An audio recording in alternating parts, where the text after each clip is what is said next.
Hey everyone, it's Miss Klatt, your Brook Valley OT. And it's Mr. Harder, your Brook Valley speech pathologist. Today we are going to make sensory bottles, and they can look however you want them to look. So today we're going to show you some strategies on how you can use communication in making the sensory bottle. So I'm going to have my iPad with different core words on there, and we're going to go through and show you guys how you can use core words as well as working on different language concepts. And I also have a low-tech paper-based version as well that will kind of show you throughout the activity as well. And along the way, we'll also work on some different OT, fine motor, gross motor skills that you can do. So to make your sensory bottle, some of the things that you're going to need are an empty plastic bottle with a lid. It can be a water bottle, a pop bottle, whatever you can find around the house that you can seal. You will need warm water, which I have in the picture. Elmer's glue, clear. This is optional. You can just use water, but this will kind of help slow some of the objects from falling to make it look a little cooler. And then just any kind of objects to fill. So we have glitter. We have some beads. I have pom-poms. We have some different shapes, foam shapes. So whatever you can find around your house. I would avoid using any kind of food objects like pastas, rice, just because they will soften and it won't last as long, but you can try it. So the first step is to take your bottle. I would remove the label if you haven't already, and you are going to remove the lid from your bottle. So this is a good opportunity to have your child work on labeling so they can label the word bottle. You can have them work on requesting. So if your child has a core word board, you can have them, or you can point to the pictures on the board and say, I want the bottle, to work on having them request for different items during the activity. Perfect. So what we're going to do next is we are going to fill our bottle. I'm going to put glue in my bottle, so I'm only going to fill it about 2/3 to 3/4 of the way full. And this is a good opportunity to work on following directions, so you can have your child work on, put the water in the bottle and working on those following direction concepts as well. And then the next step, if you're adding glue, would be to squeeze your glue in, and you're going to want to do enough to where you still leave a little bit of space at the top of your bottle so that you can shake your bottle up. This is a great opportunity to work on two-handed tasks. So either hold your bottle and the bottle of glue, or use two hands to squeeze the glue in. If you're squeezing it in this way, it might take a while, so you can also remove the lid from your glue if it's easier. So, but if you're having the child do it, maybe just have the lid on.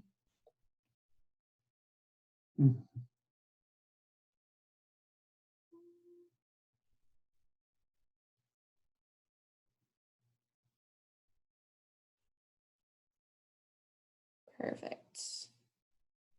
Okay. So now that our water and our glue is in, we can start to add in whatever items you've chosen to put into your bottle. This is a great chance to make your sensory bottle very visually stimulating for your student, or you can also add objects that will allow it to make sound as well. So you can have them work on colors.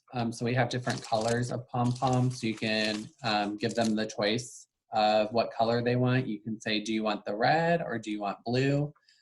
Providing them that choice, as well as working on how many they want. So you can ask them, oh, how many do you want? Do you want 4 pom-poms or 5 pom-poms?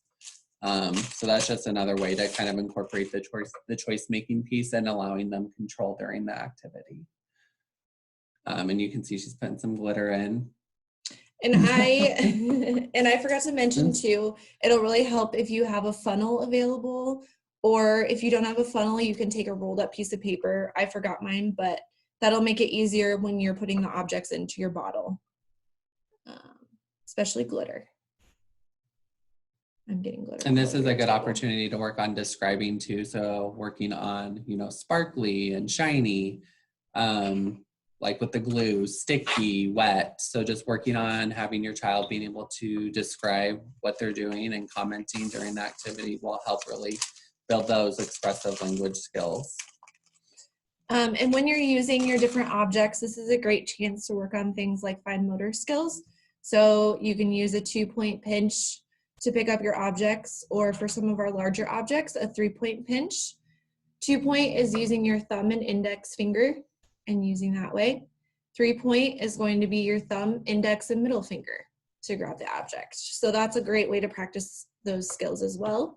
Again, you can use the 2 hands to work on bilateral integration skills to put the objects into the bottle.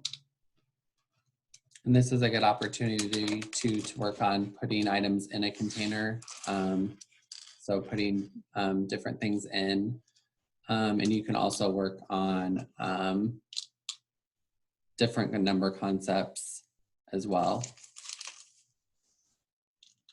And I'll add some foam shapes. Mine's a little full, but it'll work. Yeah. And then you can also work on those basic concepts such as like full and empty, heavy and light. So once with the bottle, you can talk about how it feels, using different senses to discuss what they're doing during the activity so that they're really working on building their language in multiple modalities.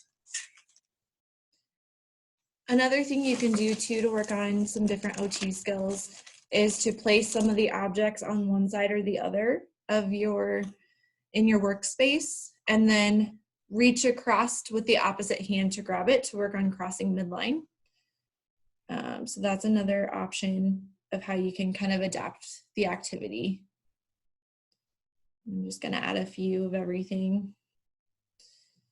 All right. Okay. And once you have added all of your items, you can go ahead and put your lid back on. Another great skill for students to work on, taking a lid off and putting it back on.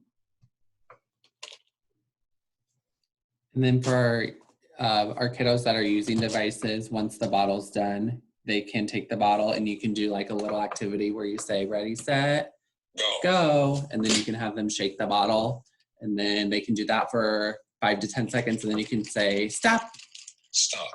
And then they have to stop. So like a stop and go kind of game to work on using their device.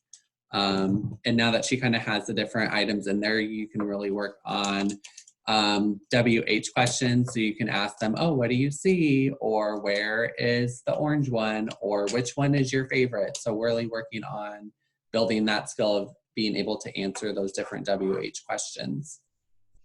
And one last thing for your bottle, just to keep it safe from opening up on you, or to help it last a little bit longer, you can either take the lid back off and put super glue with an adult to keep the lid on, or use just duct tape, any kind of good tape that'll secure the lid on, and just wrap it around the bottle, however you can maneuver it, just so that it's secure.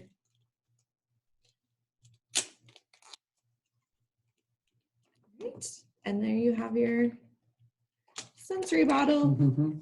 And if your student's working on articulation or speech sounds, you can have them work on a little I Spy game. So for example, if they're working on the S sound or the S blends, you can have them work on saying, oh, I spy with my little eye something green. And then they have to, you or the other person has to find what they are trying to do. So that's a nice little carryover activity if your child's working on articulation as well.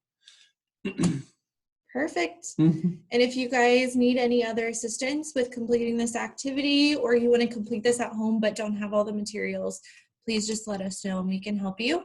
We would love to see a picture of your final sensory bottle. So if you can, go ahead and send us an email or your classroom teacher to show us what you made. Mm-hmm. All right. Thank you. Thank you guys. Have a good day.